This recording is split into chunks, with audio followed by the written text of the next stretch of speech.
hay muchas causas ciudadanas independientes, como por ejemplo la de Teresita Gaviria de Madres de Soacha y la de Antígonas, el Tribunal de Mujeres, por mencionar solamente algunas que también son de incalculable valor, sobre todo para el tejido de la memoria histórica como una acción social.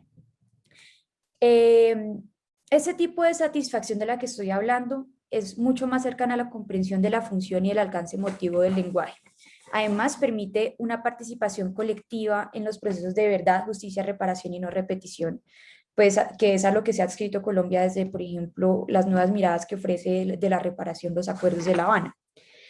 Eh, es una reparación también mucho más abierta, mucho más democrática en un sentido, y consciente de que la paz es una construcción colectiva, es una construcción de todos los colombianos y que no solamente depende de víctimas y victimarios, sino que también este ejercicio colectivo de construcción de memoria implica un sentimiento de hermandad, que es de un tipo muy diferente digamos, al alcance emotivo que logra tener otro tipo de proceso judicial. Esto se parece un poco a lo que propone Levinas en Totalidad e Infinito, que fue uno de los textos a partir de los cuales trabajé la idea de reparación simbólica en Colombia. Y un segundo, Levinas, considera, por ejemplo, que la interacción social, la interacción humana es necesariamente social.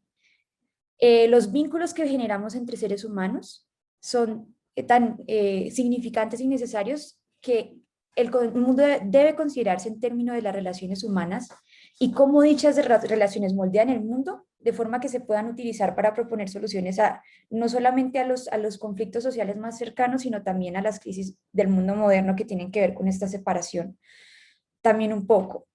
Eh, por ejemplo, para mi tesis revisé el texto de Paul Cato que estudia la influencia de Dostoyevsky en el trabajo de Levinas, pero pues esto es un punto aparte. El concepto de Levinas me interesó para ver cómo podía identificarse este carácter ético en el tipo de reparación. Porque es de hecho un principio del que parte abiertamente la reparación simbólica y que considera de mucho más valor, que hace que considere de mucho más valor el tejido que se construye en el proceso de reparación que su resultado final. O sea, la reparación en últimas es la satisfacción en sí misma, no solamente el resultado. Y pues considera que esto es mucho más riqueza frente a cualquier otro tipo de reparación netamente cuantificable o exclusivamente monetaria. Ahora bien, lo que me interesó de la reparación simbólica es que logra producir una voluntad de cambio más íntima y trascendental en quienes la experimentan y la participan. Y esta condición, pues se me pareció muchísimo a la transición que ocurre narrativamente en Los Hermanos Karamazov en Crimen y Castigo a través de su experiencia de un concepto que se propone en la novela, que es el amor activo. El amor activo se presenta muy temprano en la narración como una respuesta de que le da el padre Sosima a Madame Ujlakova cuando le cuenta a Sosima que a ella le aterra profundamente pensar que no hay nada después de la muerte o no saber qué hay después de la muerte. Y Sosima le asegura que experiencia de esa vida posterior a la muerte la puede vivir a través del amor activo, no solamente practicando el amor activo, sino siendo recipiente del amor activo también. En pocas palabras, el encuentro entre Zosima y Madame Ujlakova sintetiza muchas de las ideas que se desarrollan continua y dialógicamente en la novela por casi que por parejas en la novela. Vemos que también lo discuten Alyosha y Lise, que lo discuten Alyosha y el mismo Iván, que es el caso en particular en el que me voy a fijar el día de hoy, pero sobre todo sugiere cómo el amor activo será un catalizador de reconocimiento como un catalizador en función de anagnórisis de la voz de los otros a lo largo de la novela. Este proceso de reconocimiento que Sosima describe en lo que él denomina amor activo se asemeja al reconocimiento de la otredad que propone Levinas. Entonces Levinas explica que este es un esfuerzo ontológico que consiste en aprender al individuo en su particularidad. Este concepto de aprendizaje es muy importante. Y la relación con el otro se logra aquí entendiendo al individuo primero como una particularidad, es decir, como no en abstracto, como es lo que le propone Zosima a Manjo Lakova, sino a través de un tercer término que se encuentra en uno mismo. En este tipo de movimiento pues, epistemológico, pues, que es un proceso de aprendizaje del otro y de aprendizaje de otra realidad, el amor activo se puede entender como una propuesta pedagógica del otro. Es básicamente una poética de reconocimiento del otro que posteriormente también autores como Julia Kristeva denominarán la poética del perdón, pero que no solamente tiene que ver con perdón, sino también con neto reconocimiento. La naturaleza pedagógica del amor activo es lo que me interesó en particular como lección para estos procesos de reparación simbólica, es uno de los motivos esenciales de la obra. Se puede resumir en una sola de las frases que dice Sosima, que es el amor es un maestro. También como lo explora Peter Roberts en su ensayo Love, Attention and Teaching, Dostoyevsky de Brother Karamazov, lo que hace Peters es que recoge el concepto de atención de Iris Murdoch y lo refleja en el proceso de aprendizaje que ocurre a través del amor activo. La práctica de este amor es una forma de conocimiento del mundo y de los hombres que consiste en parte de escucha como un ejercicio activo y también como una forma de empatía. Esta escucha no es pasiva, ya lo dije, pero esto tiene que ver, esto implica sobre todo que las personas que pongan en práctica este proceso puedan experimentar algún tipo de repudio, no solamente aceptar lo que el otro dice o no solamente ingerirlo y eso es todo, sino que como ocurre, por ejemplo, en el caso de Alyosha y Iván, puede haber repudio, pero este repudio no es necesariamente problemático, hace parte del procedimiento epistemológico.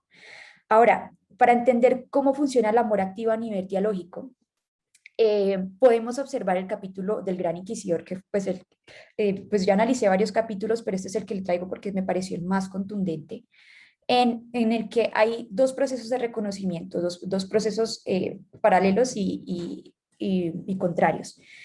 En este capítulo, Iván declama a Alyosha el poema del Gran Inquisidor, que él mismo compuso para explicarle, para lograr explicarle a Alyosha su padecer con el mundo. Y el poema reflexiona sobre la imposibilidad de amar algo tan monstruoso como el hombre, porque Iván reflexiona que el hombre es capaz no solamente de lastimar a sus congéneres, sino de lastimar a los inocentes entre sus congéneres, y esto le aterra. Iván experimenta un delirio en el poema que se asocia al padecimiento que le genera empatizar con los hombres, también en cierto sentido por su naturaleza karamazoviana. Sabemos que la naturaleza karamazoviana se puede manifestar de una forma sensualista, pero tiene también un sentimiento mucho más cercano a la empatía que tiene que ver con la experiencia misma del mundo, como lo que le ocurre a Alyosha. Ahora bien, el repudio que enloquece a Alyosha, a Iván, es un repudio racional y sobre todo retórico. Alyosha lo que le molesta es que en su propuesta de conocimiento del mundo retóricamente no haya forma de perdonar al hombre por sus pecados. Y cuando Iván se reúne con Alyosha y sobre todo se abre a él porque también le manifiesta su cariño por primera vez en la novela, lo hace sobre todo con la intención tal vez no tácita de que Alyosha sea capaz de contradecirlo retóricamente también. Y esto implica una imposibilidad en el reconocimiento que Iván espera, porque la forma en que lo plantea Iván es tautológica, de manera que Alyosha no va a tener disposición para resolver su problema como Iván lo espera. Sin embargo, Iván admira a Alyosha que haya transformado esta energía karamazoviana en su capacidad para aprender el mundo. Y lo que, lo que, lo único que puede hacer Alyosha con respecto a las dudas de Iván es amar al prójimo de esa forma abierta en que lo hace. Entonces, o acercarse al mundo por lo menos de una manera desinteresada.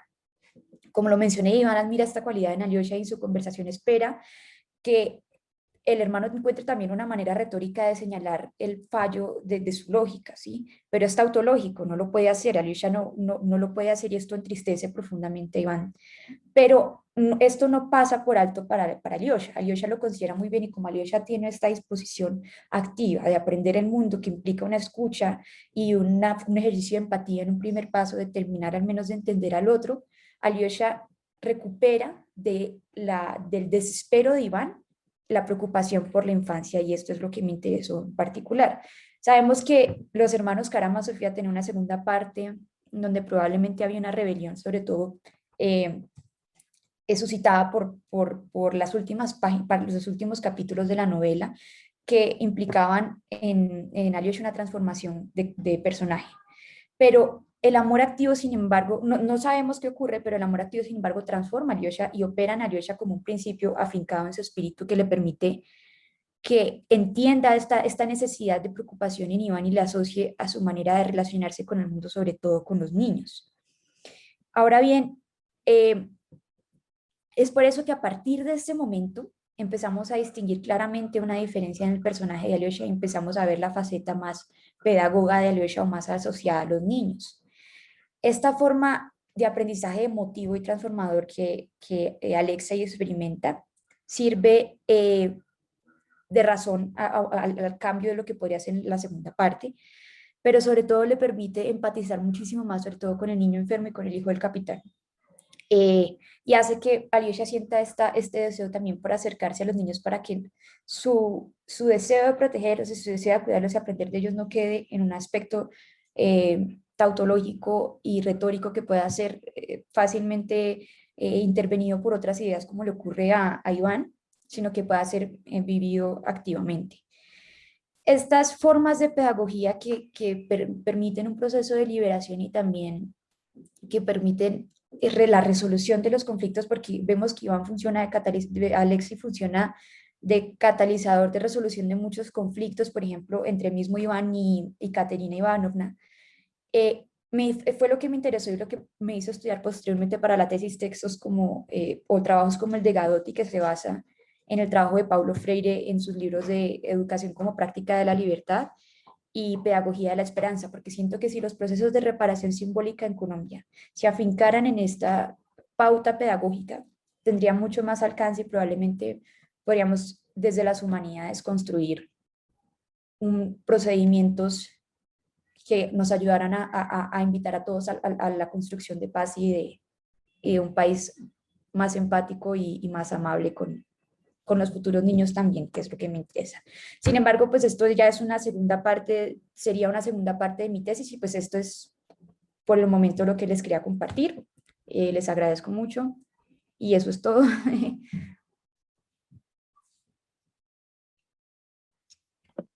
Vale, muchas gracias, Sofía.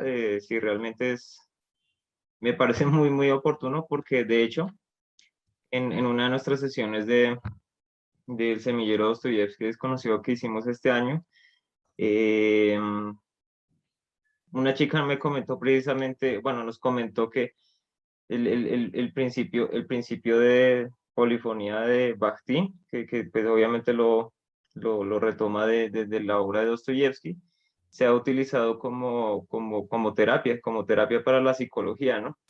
Y es precisamente porque es la capacidad de reconocerse a sí mismo, a la vez como un otro, pero como un individuo, y poder a través del diálogo, sí, como del diálogo pues, entre sí mismo y con el terapeuta, poder, digamos que, resolver los problemas que se tienen, ¿no? Y creo que en esa misma medida es muy importante y muy valioso el aporte que tú nos dices, porque yo creo que ese es principalmente el problema de la cuestión aquí en Colombia, y es que no se reconoce al otro. O sea, el conflicto colombiano es tan largo, pues precisamente de ahí viene el problema, ¿no? Es tan largo, ha sido tan largo el conflicto que se ha deshumanizado, se ha deshumanizado la guerra, tanto la guerra como el individuo. Y en esa dinámica, cuando yo no reconozco, cuando yo no soy capaz de reconocer al otro como poseedor de una individualidad y en ese sentido de un valor humano, pues obviamente no solamente soy capaz, sino que bajo esa misma lógica tengo todo el derecho de poder hacer con el otro lo que quiera, ¿no? Ya no solamente en el ámbito digamos, de lo bélico, sino también incluso, como tú lo mencionas, en el puro ámbito y de pronto también un poco mezclándolo con la ponencia anterior, también en el plano de lo más básico, el civil. O sea, si en un campo de guerra donde hay más de dos actores, ¿no? La población al deshumanizarse, se ve simplemente como cuerpos. O sea, ni siquiera o sea, obviamente sí hay una corporalidad y los actores armados saben que está esa corporalidad, o si no, no tendría ningún sentido que se abusara de esa corporalidad, pero es una corporalidad que está vaciada precisamente porque no se los reconoce como individuos que tengan un valor, y en ese sentido creo que es absolutamente indispensable que se generen esos procesos, y obviamente obviamente todo tiene que partir del plano simbólico, porque digamos que el poder simbólico aquí en Colombia, y bueno, no solamente en Colombia, sino en Latinoamérica, el poder simbólico es desde el cual parte todos los poderes y Sí. toda la dinámica política. Muchas gracias, Sofía, por tu ponencia. No sé si haya preguntas. ¿Alguno tiene alguna pregunta?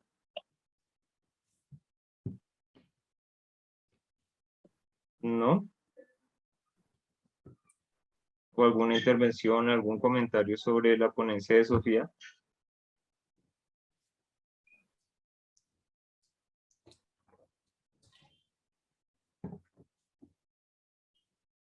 ¿No? Nos dejó tan, tan abrumados que no hay, que nos dejaste sin palabras, Sofía. Ay, muchas gracias. Bueno, yo te haría una pregunta, pero espérame, miro cómo la articulo. Em,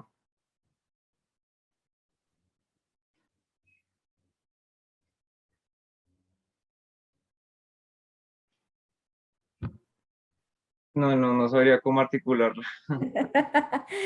También sí, me dejaste sin palabras. Vale, no sé. No se me ocurre, no se me ocurre cómo expresarla, porque obviamente los conceptos teóricos que utilizaste, pues conozco a partir de Bakhtin y eso, esa parte, pero digamos de Levinas no, no conozco tanto, entonces no podría hacerlo. No, Pues de yo no sé. Sí, pronto, con lo que usted dijo, a mí me interesó pues la idea de que todo el tiempo se retrataban, fueron los textos, las voces del conflicto en Colombia, y realmente no eran, o sea, desde el sentido bactiniano no se estaba haciendo una verdadera recopilación de las voces, aparte, porque la mediación narrativa que había siempre con los textos que yo revisaba, las volvían abstracto, las ponían abstracto a todas, y eso era lo que me motivó a intentar utilizar a Dostoyevsky, porque pues es el actor polifónico por excelencia.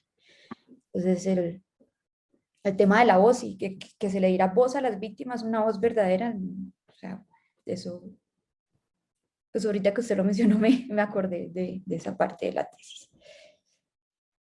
bueno, bueno, entonces si no hay preguntas, muchísimas gracias, Sofía. A ustedes, muchas Em, gracias. bueno, ya que nos quedó tiempo, no sé si María Paula quieras. Santiago, no había visto la mano levantada. Ya te doy la palabra.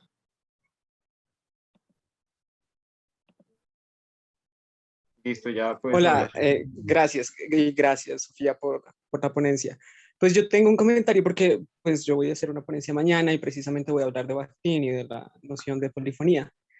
Y no sé, es un comentario, no sé si una pregunta, es quizá más bien un comentario, que yo siento que hay una cierta contradicción entre la filosofía de Levinas sobre la otredad y la noción bakhtiniana de la polifonía, porque si uno lo piensa realmente, la noción de polifonía en últimas sugiere de todas formas que entre esas voces distintas hay una armonía, o sea que hay un sentido final. Yo creo, y no soy el primero que dice eso, por supuesto, que Bakhtin de todas maneras está haciendo una lectura cristiana de la filosofía cristiana de Dostoyevsky. Entonces, en últimas, a pesar de que aparezcan distintas voces y se reconozca pues, que son distintas que tiene cada una su propio cariz, de todas formas hay una armonía en esa polifonía. Y me pregunto qué tan, como qué tan cercano o tan parecido o cómo se puede articular eso con la filosofía de Levinas de la otredad, ¿no? De la cara del otro, de la aparición del otro, en fin. Entonces, no sé, es solo como un comentario, una observación Sí. y no sé si realmente una pregunta. No, pues yo entiendo lo que usted está diciendo, pero hay una cosa que a mí me interesó. Naturalmente son dos cosas aparte, pues empezando, digamos que no son cosas necesariamente paralelas. Pero lo que yo encontré en Bakhtin es que, bueno, en efecto sí hay una lectura religiosa y hay una lectura que implica cierta armonía, pero cuando, por ejemplo, Bakhtin habla de la forma en que se transmite o que se transmite el mensaje de la ideología, cómo lo hacen los personajes, me pareció que podría existir ahí la particularidad y el reconocimiento del otro. Si bien puede haber una armonización final, pues porque en efecto hacen parte todos de un marco narrativo del mismo autor, me parece que esa capacidad de transmisión ideológica que tienen los personajes de Dostoyevsky de realmente hablar de puntos y extremos como pasa con los hermanos, pues es también su capacidad potencial que tienen de ser un otro, por ejemplo, en los términos de Levinas. Pero naturalmente pues es una respuesta que pues, implicaría también un ensayo en sí mismo, ¿no? O sea, de pronto si lo vemos desde una tradición que, eso discutíamos por ejemplo también con mi director de tesis, Diego me hablaba de que por ejemplo es muy diferente si lo vemos desde una tradición judía del perdón. Pero pues eso es una discusión, digamos que ya se sale un poco como de hacer los dos necesariamente un paralelo, ¿no? Sí, vale, gracias. Profe Anastasia. Sí, gracias, Santiago. Me surge un comentario también a partir de la pregunta de Santiago y la respuesta de Sofía. Es que también tenemos que darnos cuenta de que Bakhtin, el pensamiento de Bakhtin, sus ideas de polifonía, también ah, pueden ser vistas. Vale, nosotros conocemos, ¿sí?, la versión, cierto reflejo de esta idea, pero es interesante también ver en Bakhtin pensador también el desarrollo de ese concepto del diálogo. Y hay un artículo que por supuesto solo está en ruso, del profesor de la Universidad Nacional, perdón, de la profesora de la Universidad de Moscú, Georgi Kosikov, que murió hace unos 10 años. Él escribió en 1997 un artículo sobre la evolución de las ideas de Bakhtin acerca del diálogo y intentando trazar una línea, ¿sí?, desde la idea de la polifonía y hasta el carnaval de Rabelais. Y hay lo que decía Santiago sobre una visión como armoniosa del coro polifónico, después termina siendo revisado críticamente y de manera tal vez pesimista por Bakhtin tardío. ¿Sí? También se introduce el tema de las jerarquías, entonces el carnaval como una rebelión contra, ¿sí?, que solo a través de la risa se puede como superar el poder. Sí, como que me parece que es todo un tema que merece un análisis también, porque cuando entendemos a Dostoyevsky desde esta perspectiva, muchas veces nosotros también leemos a Dostoyevsky a través de Bakhtin, y todas estas cuestiones son a veces más complejas, ¿sí? Y hay unas ideas que se desarrollan de una manera compleja. Pero me parece un ejercicio, es decir, en términos simples, también Bakhtin al fin y al cabo llega a una especie de solución, ¿sí? Entonces, pero yo espero que más bien es posible, ¿sí?, esta salida más optimista. Y gracias, Sofía, por este aporte muy interesante. A ustedes, muchas gracias. Sí. Mira que ahora que se menciona eso, recordé que cuando tú estabas hablando, digamos, de la cuestión de las voces y obviamente en relación con lo que nos acaba de mencionar Santiago Méndez y Anastasia, sí me parece, ya no lo diría si es una contradicción entre polifonía bakhtiniana y la otredad de Levinas, porque realmente no soy experto en el tema de la polifonía, pero sí digamos que si uno se pone a mirar de manera pragmática el problema, es bastante, pienso yo, es bastante ingenuo pensar que a pesar de que la polifonía reconozca las voces, sí digamos que haya una equidad. No estoy diciendo que eso lo diga Bakhtin, no, pero obviamente siempre hay una estratificación, siempre hay una jerarquización, de acuerdo con lo último que acaba de mencionar la profe. Precisamente porque como mencionas que es una reparación simbólica, obviamente estamos en el plano de lo simbólico y el simbolismo como un elemento de la cultura, pues obviamente la cultura siempre está estratificada, o sea, es imposible que no esté estratificada. Pienso, por ejemplo, en un acto reparativo.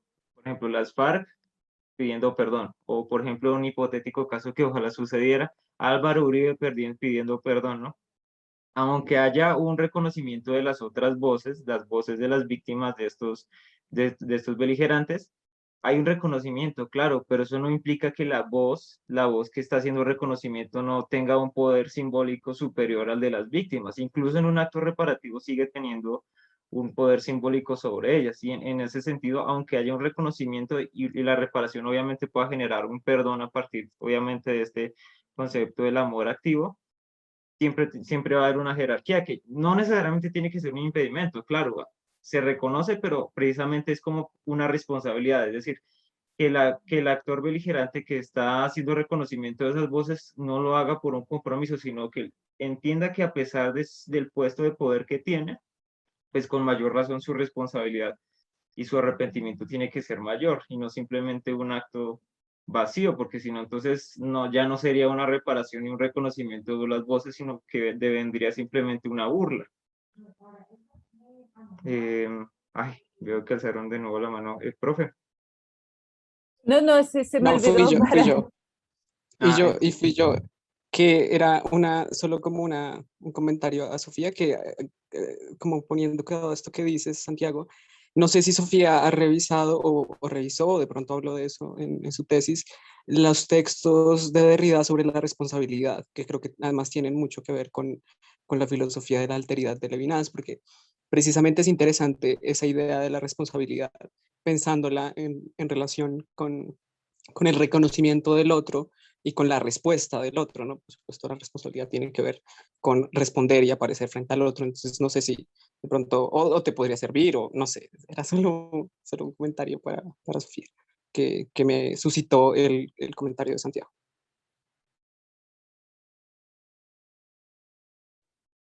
Sí, no, vale, muchísimas gracias por la recomendación. Sí, sí revisé a Derrida, lo que pasa es que no podía hacer toda la disertación de la tesis solamente como, pues me interesaba de hecho salirme de necesariamente ese campo retórico y más bien aplicarlo con el tema de la pedagogía, que es lo que viene después con lo que propongo con Paulo Freire y Gadotti para las piezas de reparación simbólica como piezas pedagógicas. Pero muchas gracias de todas maneras por la Va- recomendación. Vale, gracias a ti.